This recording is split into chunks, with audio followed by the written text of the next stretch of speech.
no solamente popularizar, democratizar, sino rentabilizar las soluciones de inteligencia artificial es lo que ha permitido a la inteligencia artificial salir del armario pues, de los centros de investigación, de las universidades y salir también de esos inviernos en los que ha pasado durante décadas y que todos realmente conocemos.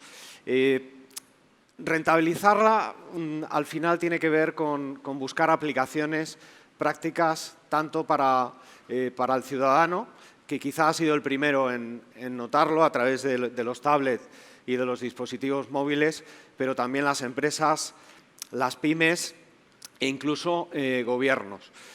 Frente a otras ediciones, estamos notando que estamos hablando más de soluciones de gobierno y de soluciones que afectan a los ciudadanos.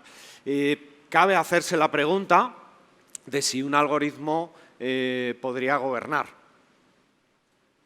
Cabe hacerse la pregunta si en próximas elecciones los partidos políticos pues, pueden proponer soluciones de inteligencia artificial que ayuden a tomar mejores decisiones. Hablamos mucho de la pandemia y la verdad es que lo cierto es que se han cometido errores. Se podían haber hecho las cosas muchísimo mejor, independientemente de quién hubiera estado al frente, independientemente de qué país hablamos, las decisiones son mejorables.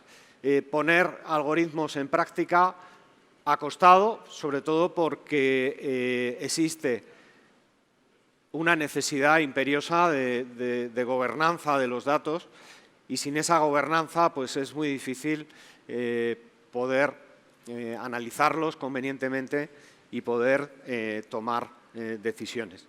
Yo hoy os quería hablar del primer proyecto de inteligencia artificial a nivel gobierno que precisamente integra pues 4 factores que tienen que ver con sanidad, que tienen que ver con movilidad, que tienen que ver con turismo y que tienen que ver con infraestructuras.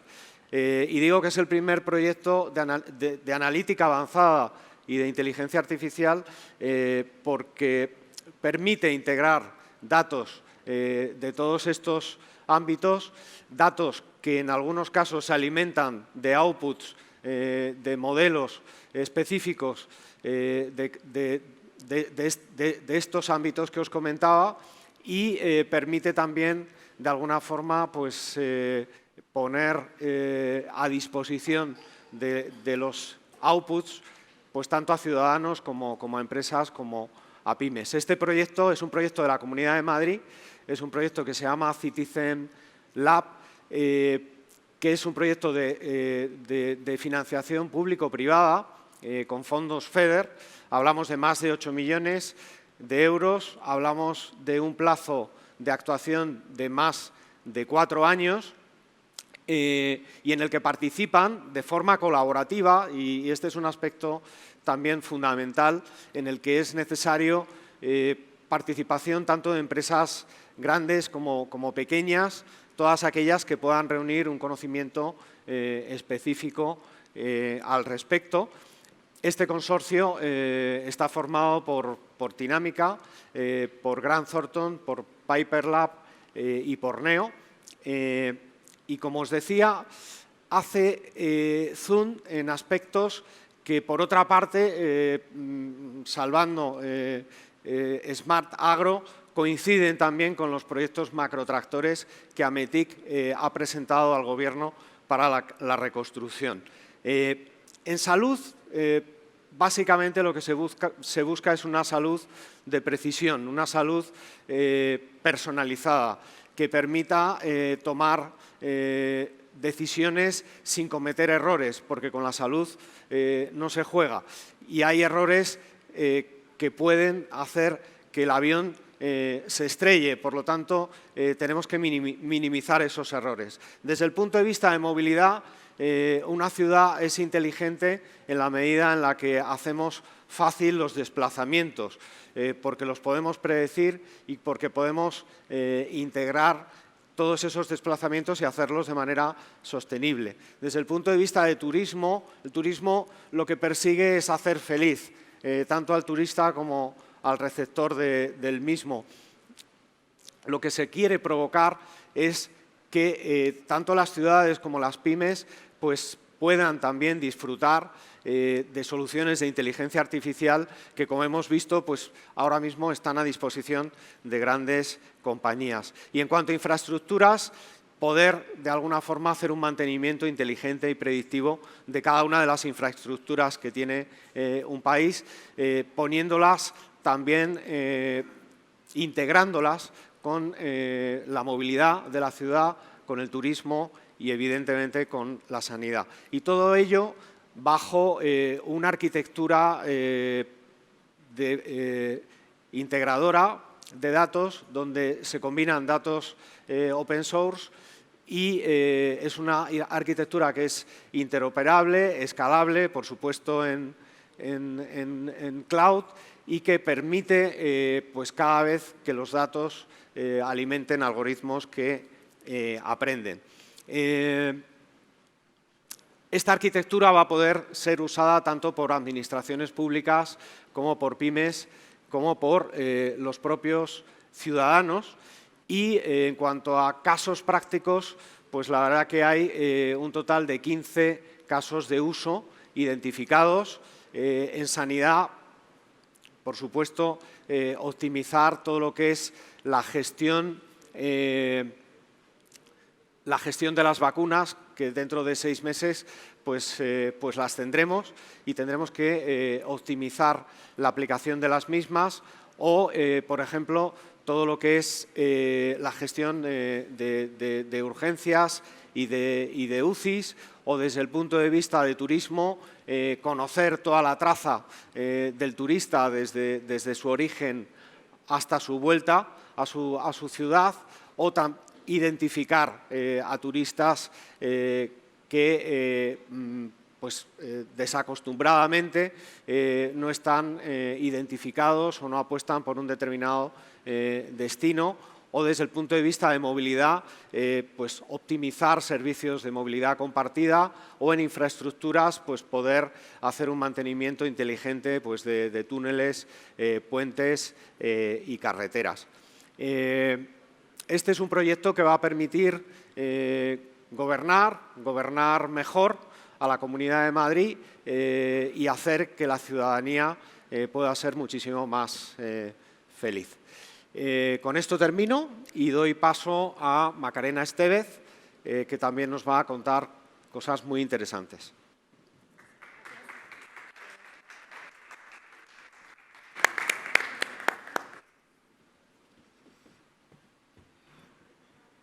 Gracias. Bueno, yo en 5 minutos, una diapositiva, os voy a compartir 5 ideas que creo que, bueno, lo que pretendo con estas ideas es que penséis y que os las llevéis a casa y meditéis un poco sobre ellas. La primera, todos sabemos que está cambiando mucho la manera de relacionarse las empresas con los consumidores. Y esto en particular está afectando mucho y va a afectar más al área de marketing. El marketing era una manera en la que las empresas se comunicaban con los consumidores, ahora los consumidores toman el mando de esa relación. Y eso va a afectar a las famosas 4 Ps. Ya está afectando, ya la distribución no es que todos vamos a las tiendas en un horario, sino que cada uno compramos las cosas cuando nos apetece. Muchos productos se están haciendo a la medida de las personas. La publicidad cada vez más es una publicidad particular para cada uno de nosotros. Y el precio tiende a ser un precio dinámico, no el precio para todos el mismo, sino el precio en función de lo que las cosas valen para cada persona. Si a eso sumamos la llegada y la evolución de Internet of Things, el marketing del futuro va a ser pura algoritmia. Pura algoritmia. Van a ser las neveras las que de manera automática, por una parametrización que le hayamos dicho que tiene que priorizar calidad-precio, la que decida qué marca de leche vamos a comprar. Primer punto importante, el marketing del futuro va a ser pura algoritmia. Segundo punto, En el año 2045 hay todo un conjunto de académicos que dicen que va a tener lugar la singularidad tecnológica. ¿Qué quiere decir una singularidad? Es una curva como la que veis aquí a la izquierda. La manera de avanzar y de evolucionar de la tecnología va a ser tan rápida que no vamos a saber qué es lo siguiente que va a llegar. Mi hipótesis es que no va a ser tan así, sino que va a ser un poco como la segunda curva, que ya nos está pasando. Hay frenos gubernamentales, frenos de normativas, frenos de ética, frenos de sustos que hacen que esa curva no vaya tan rápido como pensábamos que iba a ir. Pero a la vez hay otro conjunto de académicos que piensan diferente, que no piensan que va a tener lugar esta singularidad tecnológica, sino que creen más en una paradoja que es la paradoja de Moravec, que lo que dice esta paradoja es que lo que una máquina sabe hacer muy bien, un humano no tanto, y viceversa. Lo que el humano sabe hacer muy bien, como que le lancen una pelota, estirar la mano y cogerla, eso a una máquina cuesta mucho programarlo para que lo haga bien. ¿Pero cuál es mi mensaje? Mi mensaje es que hay esta dualidad. Los que más saben no saben, porque unos piensan una cosa y otros piensan otra. Tercer punto, coronavirus. ¿Qué ha pasado con el coronavirus? El coronavirus, que ha sido impresionante, que hemos hablado mucho aquí. El coronavirus, desde el punto de vista matemático, ha supuesto un cambio estructural. En esta curva no he dibujado aquí ese cambio estructural, pero el coronavirus ha hecho que de repente el cambio se ha producido. Por una parte, por eso veis que hay una línea que relaciona el punto 3 con el punto 2. Lo comentábamos, ¿no? El salto que ha dado el desarrollo de la inteligencia artificial ha sido notorio. Pero hay una cosa muy importante, todo lo que está sucediendo a nivel social. En el tema del teletrabajo hay mucha gente que dice que es mucho más eficiente en su casa trabajando y no quiere regresar. Pero ¿cuál es el problema? Que nuestra sociedad, nuestra economía no está preparada para que todos seamos muy eficientes en este cambio estructural de hoy para mañana. El cambio a la eficiencia que va a llegar tiene que tener un ritmo constante, no puede ser una caída brusca. Porque aunque todos nos queramos quedar en casa porque somos más eficientes, la señora que está en el metro y vende café caliente necesita que la gente pase por ahí para comprarlo. ¿Lo necesita hoy? A lo mejor dentro de 20 años no, pero hoy lo necesita. Punto cuarto, hay dos tipos de empresas. Las empresas que nacen nativas digitales y las empresas grandes que no han nacido nativas digitales y que están padeciendo una gran frustración con la llegada a la inteligencia artificial. ¿Y por qué una gran frustración? ¿Por qué la inteligencia artificial frustra? Porque cuando tú tienes aquí una parte con inteligencia artificial, si esta parte de aquí en una empresa habla con otra parte de la empresa que todavía no tiene inteligencia artificial, no se entienden, porque la inteligencia artificial solo se entiende con inteligencia artificial. Entonces, eso hace que muchas empresas invierten dinero y sienten que no se nota todavía el hecho de tener la inteligencia artificial.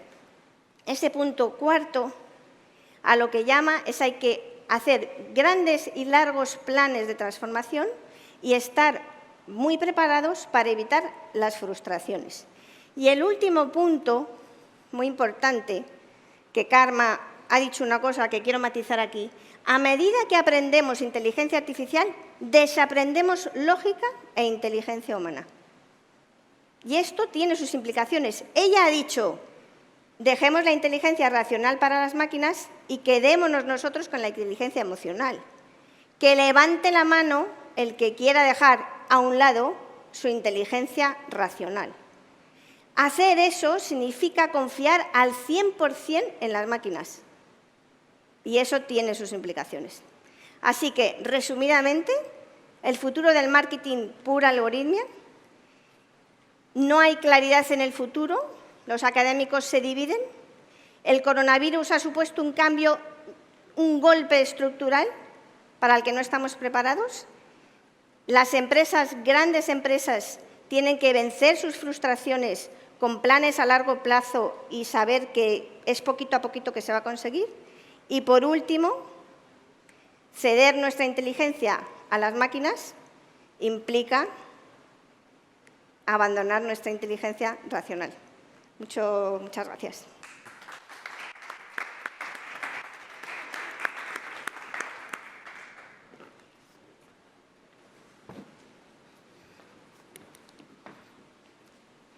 Muchas gracias. Bueno, buenos días a todos. Soy Jorge Posada, director de Bicontec, director adjunto del Centro Tecnológico Bicontec. Y hoy vengo a traeros 3 ejemplos muy concretos de lo que es la aplicación real de la inteligencia artificial en algunos de los sectores claves de la economía, que son salud, movilidad inteligente y industria, ¿vale? Nuestro centro tecnológico Bicontec pues, tiene 170 profesionales, 65 de ellos son doctores, que se especializan específicamente en inteligencia artificial y en Visual Computing and Interaction. Entonces, nuestra misión es trasladar desde el mundo de la investigación soluciones que sean reales, aplicadas y que terminen siendo productos y servicios en las empresas. Por eso queremos compartir con ustedes algunas de estas experiencias.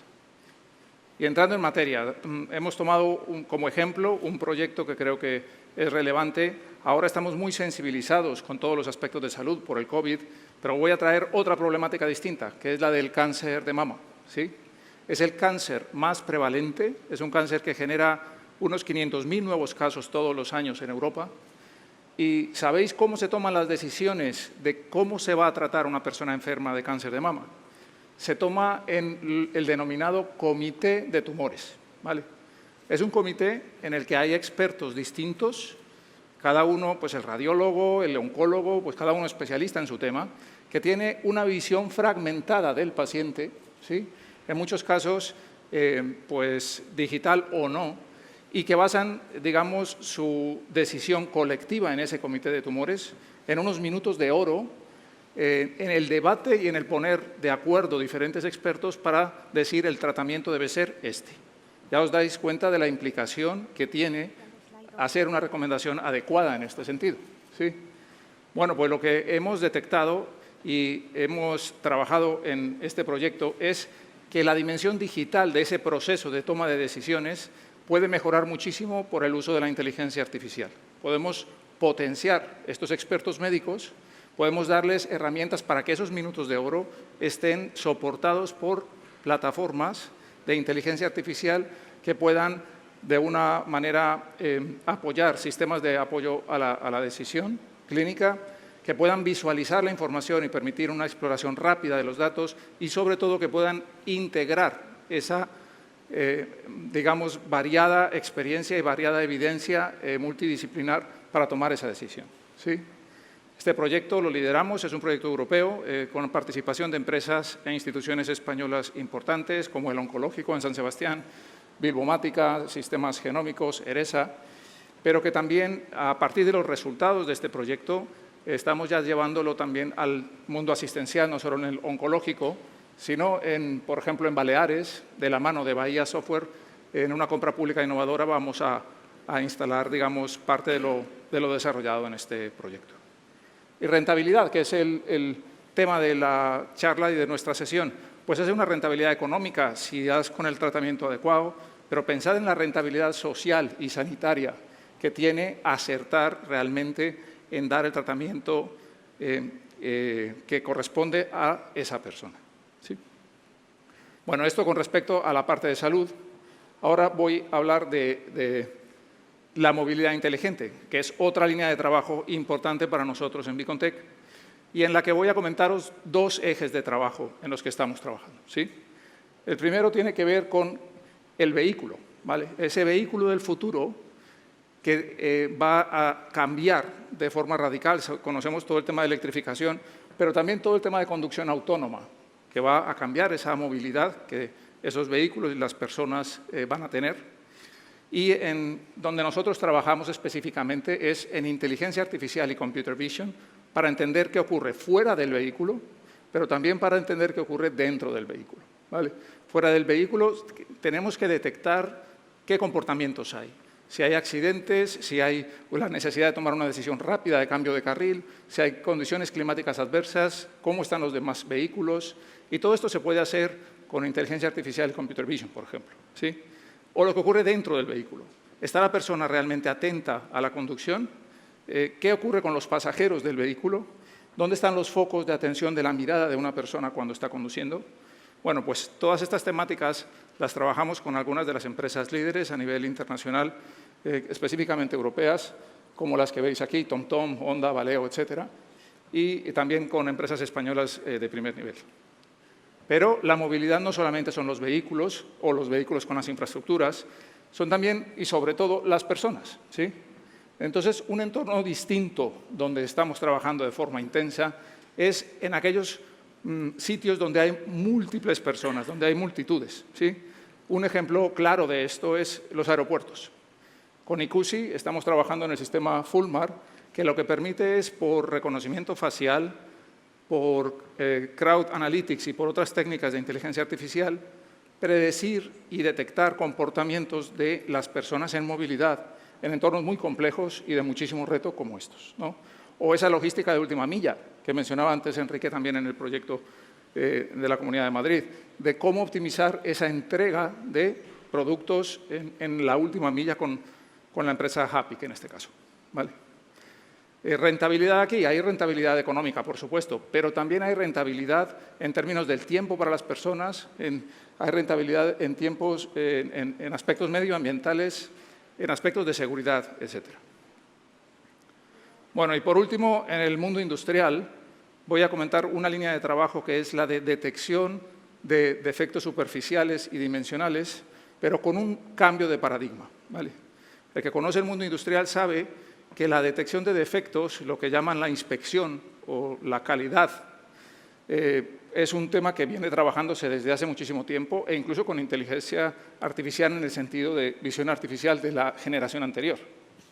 Pero pensar, hemos recibido el mensaje de el entrenamiento es fundamental y los datos son muy importantes para las nuevas formas de inteligencia artificial.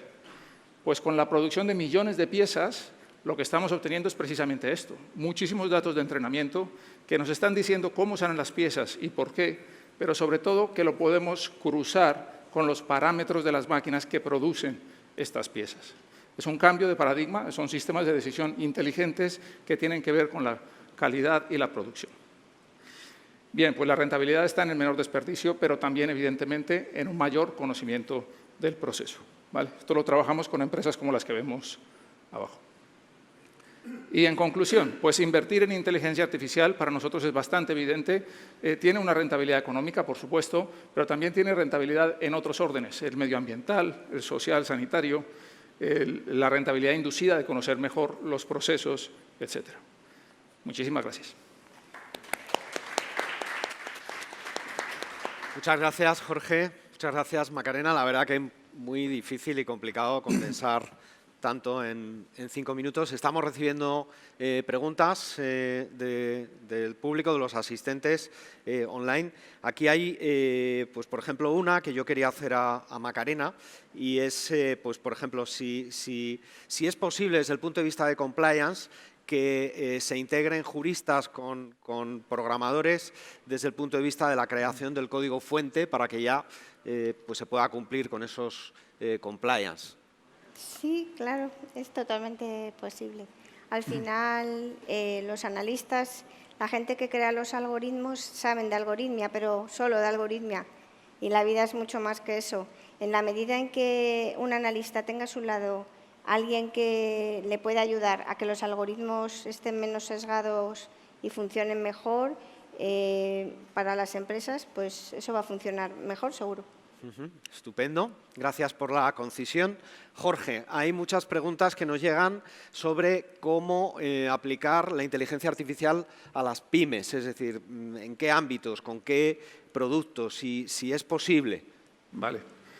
Pues es una preocupación que es muy importante, incluso Natalie ya lo ha comentado desde Google, es decir, las pymes tienen que ser esas ganadoras de la recuperación económica, pero ¿cómo lo vamos a hacer?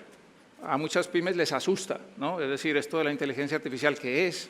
¿Quién me puede ayudar con esto? Es muy complicado muchas veces porque no tienen la capacidad interna de hacer proyectos de I+D internos para llevar esto a cabo. Y una de las herramientas, por lo menos en lo que a nosotros compete, es apoyarse en centros como Bicomtech, centros de inteligencia artificial especializados, centros tecnológicos que pueden hacer un camino previo antes de llegar al producto o al servicio en el cual se quieren apoyar concretamente estas pymes.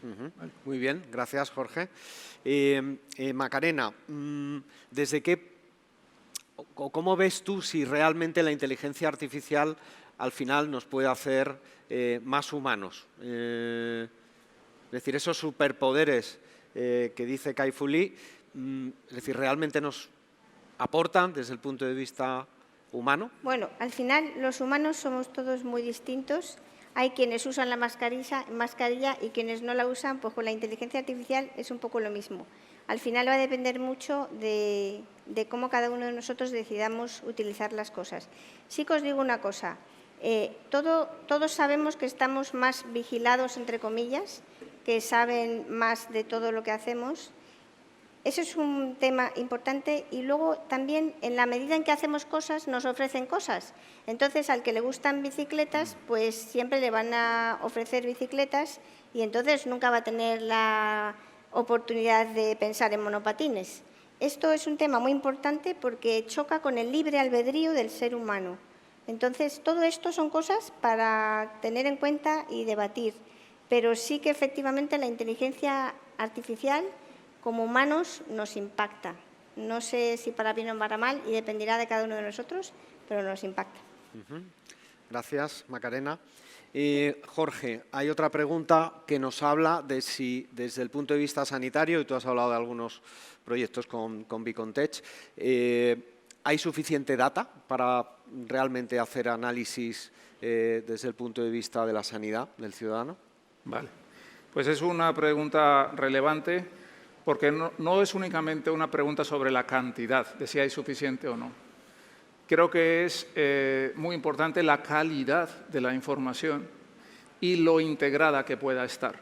Y esto es fundamental porque es el punto de partida para poder hacer buenos sistemas de inteligencia artificial, ¿vale? El dato, evidentemente, es el punto de partida, pero la cantidad, siendo importante, tiene que estar acompañada de calidad del dato y de integrabilidad del dato, ¿sí? Mi opinión personal es que sí tenemos una cantidad muy importante de datos para hacer sistemas eficientes de inteligencia artificial, sí los tenemos, pero esas dimensiones de calidad y de integrabilidad no están suficientemente trabajadas, ¿vale? Perfecto. Macarena, hay una pregunta, bueno, hay dos que estamos refundiendo desde el plano del talento, es decir, desde el punto de vista de país, cómo se gestiona el talento en inteligencia artificial y si podemos hacer alguna recomendación, y en este caso puede ser para ambos, de dónde, cómo formarse en este sentido. La buena noticia es que para manejar la inteligencia artificial cada vez va a hacer falta menos talento.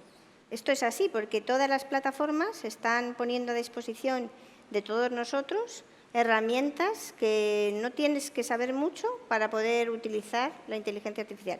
O sea, en ese sentido, quizás es una buena noticia. ¿Qué pasa? Pues lo que os contaba antes, tenemos que acostumbrarnos a ceder la toma de decisiones a las máquinas. En la medida en que nos acostumbremos, el talento va a ser menos necesario. Claro que va a haber un talento más particular para crear algoritmos, pero acordaros que la verdadera inteligencia artificial es aquella que va a ser capaz de crear algoritmos, de crear inteligencia. Entonces, la buena noticia es eso. Ahora mucha gente que no es necesariamente ni matemático, ni ingeniero, ni sabe un montón, puede perfectamente hacer algoritmos de Machine Learning. Muy bien. Jorge, ¿qué recomendarías para alguien que se quiere formar? ¿Dónde? ¿Cómo? Bien, también es un tema interesante porque hay una especie de dicotomía entre la fuente del conocimiento de esa formación, dónde me puedo formar realmente, y luego la práctica de las necesidades de esa formación, ¿sí? Y desafortunadamente tenemos esto, o sea, porque ¿dónde aprende la gente inteligencia artificial? Pues aprende en las universidades, en las que sean buenas en estos temas, ahí aprenden. Aprenden cada vez más por temas de aprendizaje online, pues en cursos que pueden estar disponibles, que vienen de las propias universidades o de otras instituciones. Aprenden, importante, en centros tecnológicos también, en centros de investigación. Pero después las empresas, por otro lado, dicen, bueno, yo necesito a alguien que ya sepa, pero ese ya sepa que le queda faltando el aspecto práctico, de decir, sí, está muy bien que tú sepas algoritmos y que sepas bases teóricas, analíticas de cómo hacer las cosas, pero la realidad de cómo aplicar esto no es algo que es tan evidente que se pueda aprender en un entorno meramente académico, ¿vale? Por eso yo lo que recomiendo es una sinergia cada vez mayor y trabajo conjunto en etapas tempranas de la formación entre entidades de investigación y entidades académicas con empresas, en proyectos que permitan ir formando a la gente, pero formando mientras que hacen, ¿sí? Mientras que trabajan en los propios proyectos que se generan entre las empresas y este tipo de agentes. Sí, que sea una formación aplicada. Correcto. Muy bien. Macarena, nos dicen si es posible separar la ideología en los algoritmos. Debería. Sí, yo creo que sí. Él lo decía, la clave de los algoritmos son los datos. Luego los algoritmos son muy importantes, que la gente da mucha importancia a los datos y da mucha importancia a la tecnología, que la tienen, pero la analítica también es muy importante. Pero yo creo que, a ver, no lo sé, si le damos un problema matemático a 5 analistas, la solución al problema nunca va a ser igual en los 5 analistas. Nunca te va a dar los mismos coeficientes del modelo. ¿Por qué? Pues porque cuando tú como ser humano haces un algoritmo, tomas tus decisiones y esas decisiones pues vienen de diferentes, hasta del día que tengas, ¿no? Entonces, eso es un hecho, pero bueno, en la medida de lo posible, por eso muchas veces prefieren que las máquinas sean las que hagan los algoritmos. Muy bien. Una última pregunta para ti, Jorge. ¿El hardware avanza al mismo ritmo que el software en inteligencia artificial? Bueno, por suerte, en esas dimensiones que mencionaba también la Secretaria de Estado, hay un avance muy fuerte tanto a nivel de hardware como a nivel de software, como a nivel de infraestructuras, de cloud, etcétera. Y yo creo que el ritmo al que avanza el hardware es un ritmo que va más rápido de lo que son las aplicaciones reales que necesitamos. Afortunadamente, esto es así, ¿vale? Además, estamos a puertas de una revolución tecnológica que será la revolución cuántica, que incluso puede ser que cambie muchos de estos paradigmas que tenemos ahora y acelere aún más. En mi opinión, el problema no es tanto de si el hardware va a ser capaz de seguir el paso, es al revés. Si la cultura de las organizaciones está preparada para asumir que esa disponibilidad existe y aprovecharla. Muy bien, muchas gracias. Bueno, pues como veis, para rentabilizar el uso y la aplicación de la inteligencia artificial, parte primordial es tener datos de calidad en un formato adecuado. Por lo tanto, la gobernanza de los mismos es vital para que podamos aprovechar esa integración de los datos en sistemas de computación múltiple y para acelerarlos, que al final, desde la óptica de poder hacer un buen análisis, el conocer el problema, el tener data scientists que conozcan muy bien el negocio, los procesos, pues también es fundamental para tratar de sacar el mayor partido posible a los datos, y que, aunque parece ser que cada vez es más accesible la inteligencia artificial desde el punto de vista de conocimiento, porque lo tenemos al alcance de la mano, es importante tener talento, es importante formarse, es importante estar al día y conocer el último estado del arte para acertar en las decisiones. Hemos dado, yo creo que, respuesta a todas las preguntas que nos han hecho. Muchísimas gracias.